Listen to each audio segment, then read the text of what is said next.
இனிமே கண்ணை மூடிட்டு கடலை எண்ணெய் வாங்கலாம். ஏன்னா மந்த்ரா கடலை எண்ணெய் இதயத்தின் தயாரிப்பு. வறுக்க பொரிக்க ஏன் எல்லா சமையலுக்கும் மந்த்ரா தான். மந்த்ரா கடலை எண்ணெய், அபார ருசி, ஆரோக்கியமான உடல் நலம். தமிழக சட்டசபை தேர்தல் ஏப்ரல் 23ஆம் தேதி நடைபெறுகிறது. அதிமுக கூட்டணியில் தொகுதி பங்கீடு முடிந்து எந்தெந்த கட்சிகள் எந்தெந்த தொகுதிகளில் போட்டியிடும் என்பது வரையில் அறிவிப்புகள் வெளியிடப்பட்டுவிட்டன. திமுக கூட்டணியில் தொகுதி பங்கீடு முடிந்துள்ளது. எந்தெந்த தொகுதிகளில் எந்தெந்த கட்சிகள் நிற்கும் என முடிவாகவில்லை. நாம் தமிழர் கட்சியின் 234 வேட்பாளர்களும் திருச்சி மாநாட்டிலேயே அறிவிக்கப்பட்டுவிட்டனர். நாதகவை போலவே 234 தொகுதிகளிலும் தவேக தனித்து போட்டியிடும் என ஏற்கனவே தவேக தலைவர் விஜய் அறிவித்துவிட்டார். தேர்தலுக்கு இன்னும் ஒரு மாதம் கூட இல்லாத நிலையில் தவேக கூடாரம் கடந்த சில நாட்களாக அமைதியாக இருந்தது.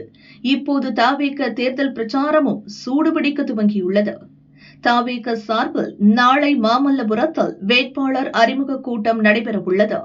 வழக்கம் போலவே 4 பாயிண்ட்ஸ் ஓட்டலில் கூட்டம் நடக்க உள்ளது.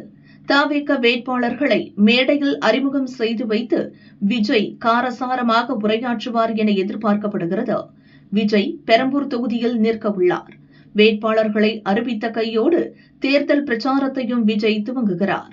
வரும் 28ஆம் தேதி சென்னையில் உள்ள பெரம்பூர், கொளத்தூர், வில்லிவாக்கம், அண்ணாநகர், விருகம்பாக்கம் ஆகிய தொகுதிகளில் விஜய் பிரச்சாரம் செய்கிறார். ஒவ்வொரு இடத்திலும் 3000 பேர் பங்கேற்பார்கள் என தவேக சார்பில் தேர்தல் அதிகாரிகளிடம் அனுமதி கடிதம் அளிக்கப்பட்டுள்ளது.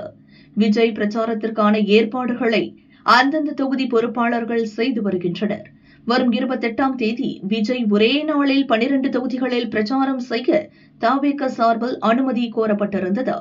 ஆனால் தேர்தல் ஆணையம் 5 தொகுதிகளில் மட்டும் பிரச்சாரம் செய்ய விஜய்க்கு அனுமதி வழங்கியதாக தகவல்கள் தெரிவிக்கின்றன.